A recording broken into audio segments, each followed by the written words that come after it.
I want to talk about inverse ETF trading strategies. Specifically, I want to look at SVOL ETF. SVOL is an inverse ETF, inverse to the volatility index. This is a trading strategy, an inverse ETF trading strategy that I've been using very frequently. It's very simple. You got to be a little patient, but it works out quite nicely.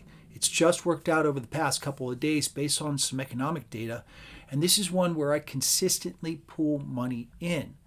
Inverse ETFs are a way to take advantage of price movements when they go downward. In this case, the volatility index will spike up on a regular basis, but then it starts to fall back down, and when that happens, the inverse ETFs will move up. SVOL ETF is one of those. It's one of those that I very consistently will pull money out of. It's a very inexpensive ETF, trading about $21 right now. Given that, with the economic shift we're likely to see, this is a great opportunity for someone who's looking for an inverse ETF trading strategy to make money consistently. Let's jump in. I'll break down this SVOL ETF. What we are looking at here, SVOL ETF. Now, volatility. First, we're going to break this down real quick. What is an ETF? What is the volatility index? What is the inverse volatility index ETF? Got to break those down. So what is an ETF? Exchange traded funds. Basically, it's a mini mutual fund for stocks inside of an investment vehicle. All of us have access to, mostly, ETFs within their trading system. Now, an ETF is a basket of stocks, effectively. It's kind of like a mutual fund. There are some slight differences.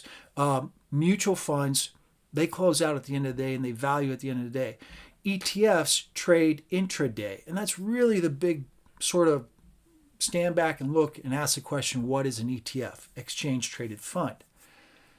Understanding that, there are ETFs on everything. There is QQQ ETF, which of course is versus the NASDAQ 100. SPY ETF, those two, the biggest, actually I think SPY is bigger than QQQ. I don't know the actual assets under management for both of those, but those two, SPY ETF is versus the S&P 500. So you can trade these ETFs versus the two biggest indexes, and this gives you the vehicle to get in. Now, SPY ETF trades at about 1/10 the entire value of the S&P 500. If you had the S&P 500 capabilities of trading inside your account using a futures contract, you'd need a little more scratch because it is 10 times bigger than SPY ETF. Most of us don't have commodity trading accounts. ETFs are a great way to take advantage of this. All right, so that's what an ETF is. What's an inverse ETF? An inverse does exactly the opposite of what an ETF may do. Say, for instance, QQQ. QQQ, of course, the ETF for the NASDAQ 100, if the NASDAQ moves higher, QQQ will follow suit. SQQQ ETF does the exact opposite. If NASDAQ were to fall on growth concerns because interest rates are moving higher, SQQQ ETF moves higher. Inversely. Now, some of these ETFs go 2x. So if you see QQQ moving up higher, you may see an inverse ETF move downward twice as much. So if we get a good solid move in the NASDAQ, QQQ ETF would move up, say 1%, 1.25%. You may see a 2.5% move downward in an inverse ETF. So there's some juice in there, obviously. There's also some risk on some of these ETFs. Some of these ETFs go 2x, some of those go 3x. This is mostly an intraday thing. You're looking at pretty much getting in, getting out quickly. Some of these erode in value quite quickly.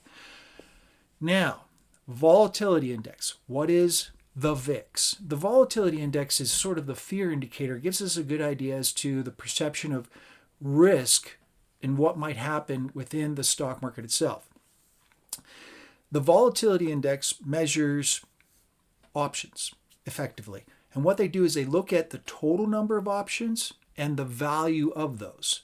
Now, the put-call ratio is a very interesting thing because you can have a put-call ratio, and basically what you're looking at is the number of puts, and let's say it's 1 million, versus the number of calls, another 1 million. That ratio is 1. But if the put-call ratio goes to, say, 1.25, you could have 1.25 million puts to 1 million calls. That's a 1.25 ratio, but here's something that's very important to understand.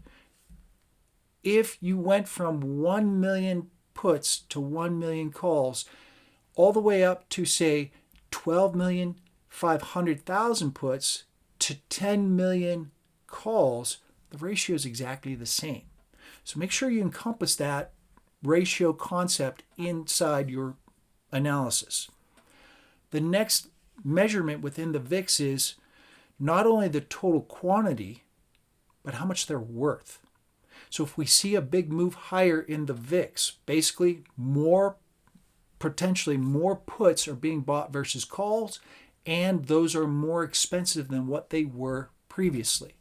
Now we're looking at SVOL ETF, which is the inverse to the volatility index. Effectively, last week, now if you follow any of my trades from previously, I was trading pretty heavy going into non-farm payrolls. I bought into SQQQ ETF. My expectation was going into non-farm payrolls, the non-farm payrolls would be a hot number. It was. Because of that, interest rates shot up. Stock prices fell down. SQQQ ETF shot up. I did pretty well real fast. I think we had Wednesday or Thursday off. Thursday? I can't remember. For President Carter's funeral, the markets weren't open. I got in the day before and just hoped for a day. I think it was the funeral was Thursday. I can't remember. What happened the week before? What happened next was PPI hit on Tuesday, CPI hit on Wednesday the following week. Starting to put it all together.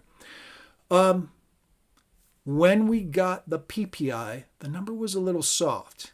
I got real nervous, real fast, exited all my SQQQ trades, the ETF. All right, that was the QQQ Inverse ETF. Given that, SVOL ETF, as you can see, fell down during that period of time. The numbers were soft Tuesday and then Wednesday. The next event, which happened on January 20th, I'll just date it, President Trump didn't come in and nail the economy with his tariffs. It was sort of a punt to nowhere. He basically said, yeah, so we're going to look into this. All through his election cycle, we have been preparing because he's been saying, day one, tariffs. Tariffs are terrible for economic growth. They would slow down the economy. The market sat there and said, he's going to slow the economy down. Let's get prepared. What happened next was he didn't. And since then, these latest few bars we have here, moving from 21.25 on SVOL ETF all the way up to 21.50, I saw a little move because fear has been taken out. This is the 1 hour bar chart. Goes back a couple, I think all the way back into, I know early December. Yeah, early December, not into November. But it kind of breaks down what's been happening over, this is the 1 hour bar chart. You can see there. Now, here are inverse ETFs, the big ones. This is a list. I got it off of ETF.com. I look at this one and I look at, and I get newsletters from a lot of these guys, ETF.com and ETFDB.com, which is database. SQQQ, assets under management, 2.1 billion versus SVOL ETF, the inverse for the VIX or volatility index, 1.23 billion. These are pretty big inverse ETFs. The two biggest, SH would be the equivalent of the inverse to the S&P 500. Another one that I play around with, TBT ETF, which is 2, 4, 6, 8, 10. There's 10 here. It's number 11. TBT ETF is an inverse ETF versus the bond markets. I've been playing that one, and I expect we'll probably get a lot of fun times out of that going forward. These are the three that I've really been playing a lot more with, but there's others out there that I'm like, all right, I'll take that one. And I'll dip in with a smaller amount. I've been putting a lot of content. Like I said in the intro, I did a video on SQQQ ETF going into non-farm payrolls, and I think the date was the 10th of, or maybe the 11th of January. Going into that, that was the same week we had, of course, Carter's funeral. Then we had inflation. Now we're in this week. I did very well with SQQQ ETF. All right. This video, I want to specifically look at SVOL ETF. I will do another video on both SQQQ ETF, breaking down that inverse ETF trading strategy, as well as TBT ETF. For those of you who, there's a lot, who follow my content specifically because of my TLT ETF and TML ETF, a lot of TMF ETF. Those two ETFs, I've been getting in a lot. I'm buying more. Put a video up just last week on that after inflation. TBT ETF is the inverse to that. I've been having a little bit of fun with that, making a little bit of money over the past several months, and I'll do a video separate on that. All right, this is the VIX itself. All right, so the VIX itself, you can see it'll spike up from time to time. And excluding what happened in August, we had some geopolitical issues. There was a bunch of things going on. At the same time, that was non-farm payrolls. Volatility shot up pretty high. But if we look at I think it was the date was the 18th of December. This is when the Federal Reserve came out and said, we're probably not going to be lowering interest rates nearly as fast as we thought. This is the transition in the economy I really want to focus on, because this is where these inverse ETF trading strategies are really going to be empowering going forward throughout this year. The Federal Reserve blew it again. I've been saying for over a year and a half now, the Federal Reserve will not lower interest rates through 2024 because the economy is too strong. The Federal Reserve lowered interest rates by 1 full basis point in 2024. They took 3 cuts, maybe 4, I can't even remember. I think it was 50, 25, 25. Now they're looking at economic data, sitting there saying, yeah, things are a lot hotter than we thought. We just got non-farm payrolls, and those are sizzling numbers. That pushed up, you could see on the 18th there, that pushed up. That was the Federal Reserve coming out with their decision. That pushed volatility higher. All of a sudden, the market everybody hit the sell button real fast. Then they evaluated things, and the VIX fell right back down, the volatility index.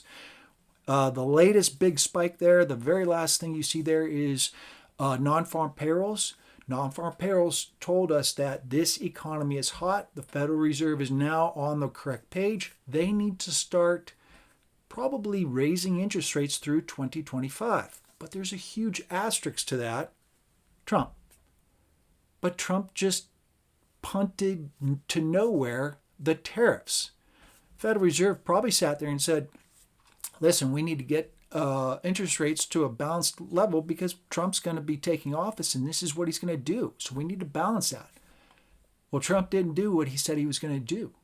So now all of a sudden we have an economy that's pretty hot. We will get economic data repeatedly that says, hey, look, interest rates aren't going any lower. In fact, they might go higher.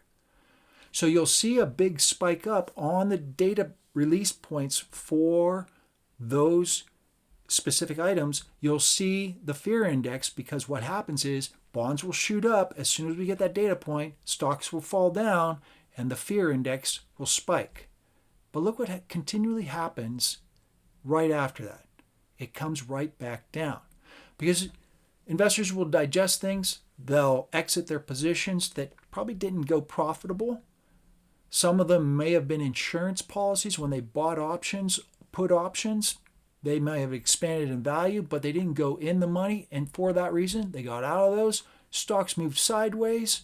Fear left the market. The fear index, the VIX, went lower. Because of that, we got, this is an ETF, UVXY ETF, which is a volatility index ETF. And this covers the exact same time period as the VIX itself, the previous chart. But here's the thing. UVXY uses forwards, and they also have to pay inflationary costs within that. So there you will continually see a move lower and lower and lower and lower over a long period of time. This is not an ETF that you want to hold on to. This is an ETF that you want to hold on to going into a probable move. Economic data. Should we continue to get economic data that's a little hot, the bond market will spike up, stocks will fall, the VIX elevates. And then we get into the inverse. This is SVOL ETF, the inverse ETF to the volatility index. And if you're looking for a inverse ETF trading strategy, this is the one that I've been having a lot of fun with lately. Now, I did get involved in the latest moves. I bought some last week going into, once we got some economic data out of the way. I knew that the volatility index would settle down, but I missed a big chunk of the move because we didn't get a lot of the economic data coming in right at trading hours. Then I got out profitably, but this thing just kept going. Here's a look again at SVOL ETF, the inverse ETF to the volatility index. Now I got in, I guess it was the 15th. I got in at 2075, 2076, I think is the price I got in. Got out at 21.15, so pulled in 24, 34, 41 cents. Not a huge move. But we continually see the same kind of patterns repeating over and over again. Big spike up because of economic data, because someone says something. And then immediately thereafter, calm comes back into the market. The volatility index relaxes. SVOL ETF shoots right back up. You're not gonna pull out $25 in a move on SVOL ETF. It's simply not going to happen. 5 cents, 10 cents, pretty easy actually. What you're looking for, if you're looking for an inverse ETF trading strategy, one that I'm using on a regular basis that has worked for me, I look for those big spikes up. Once they start to mellow out with calm coming back into the market, realization like, wow, okay, that's bad. This is likely to happen in the future, but for right now, we're okay. There isn't an avalanche happening. We're not going to be shutting down because of COVID. There isn't a financial crisis. So a bit of calm comes back into the market, and at that point, SVOL ETF starts moving right back up. It's an inexpensive ETF trading at about $20 versus, say, SPY ETF, which trades at, 450, 350, whatever it is at currently. Big difference. Single digit percentages difference. So you can put some size on here. Now there are some inverse ETF volatility ETFs that have a little more juice, 2x. So if you're pretty certain that, yeah, we're going to see a move higher, it might take 2 or 3 days, and you're looking for a little more juice, there are other inverse ETFs on the volatility index, then that might be your trading strategy right there. I've been sticking to this one because there is still risk involved, and I don't really like holding these things over, these kinds of inverse ETFs. I don't really love holding them overnight. I will, maybe 1 or 2 nights, 3 nights, and I'm starting to get a little like, I got to get out of this thing. It's just my nature. Because they can move fast. Something can happen overnight. So I don't have a love affair of holding on to these things on a regular basis. But from an intraday trading perspective, if we start to see the stock markets moving up, NASDAQ, S&P 500, you'll see QQQ ETF moving up, SPY ETF moving up, and because of that, the volatility index, the VIX, UVXY ETF will start to soften and move lower. The inverse may kick in at that point.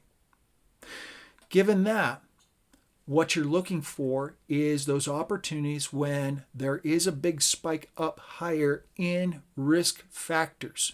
Economic data, fronting economic data, go ahead and look at your economic calendars. You can follow me on here. Look through any of my videos. I continuously front run these economic data points. That's how my whole trading strategy is based on what economic data we have coming on. Okay, great. What's going on with the economy? Well, currently we are in a transition. And when you have a transition, you have an uprooting of what's going on. We are in a bull market that has pretty much gotten to the point where the Federal Reserve needs to step in and stop things. Employment is too high. Inflation came in flat for the month-over-month change, but it's over 3%, well above the Federal Reserve's 2% target rate. The money supply. Look at any of my most recent videos, and I've been just screaming as loud as I can. The growth of the rate of money is increasing at a drastically high rate. Inflation will follow. The Federal Reserve's moves are immediately thereafter. The economic data we're going to see is going to spike up, and because of that, the Federal Reserve will have to, at the very least, not lower interest rates any further, but may have to pivot and start moving interest rates back upward because they're not there yet. A real good fix they could do to save face and make a move where everybody's like, oh, wow, they pulled it off, which they're not pulling it off. They could drastically reduce their balance sheet starting today. If they did that, this would counterbalance the fractional banking growth rate that we're seeing from commercial banks. That's the issue. Federal Reserve is already reducing its balance sheet, but commercial banks are increasing theirs via fractional banking. Deposits are just skyrocketing. If the Fed were to remove its own policy accommodations via its balance sheet, that would slow growth down, and the Federal Reserve might not have to raise interest rates. But we will be getting economic data points from here until the Fed is forced to make some kind of move. In the meantime, tariffs, which would have slowed the economy and saved the Federal Reserve, and actually would have balanced things out, we're probably not going to get tariffs. So should you see any kind of spike up in the volatility index, and it's something that where the stock market sits there and says, okay, you know what? On the initial reaction, that was a little overblown. But now we can step back and get back into business as usual. Revenues are increasing. The economy is still strong. No new information can really be gleaned from this. SVOL ETF is then your first move because the volatility index would have spiked up. SVOL ETF would have dropped. You can take advantage of that calming effect where the put-call ratio settles back down. The value of the puts versus calls diminishes. And because of that, the fear index drops.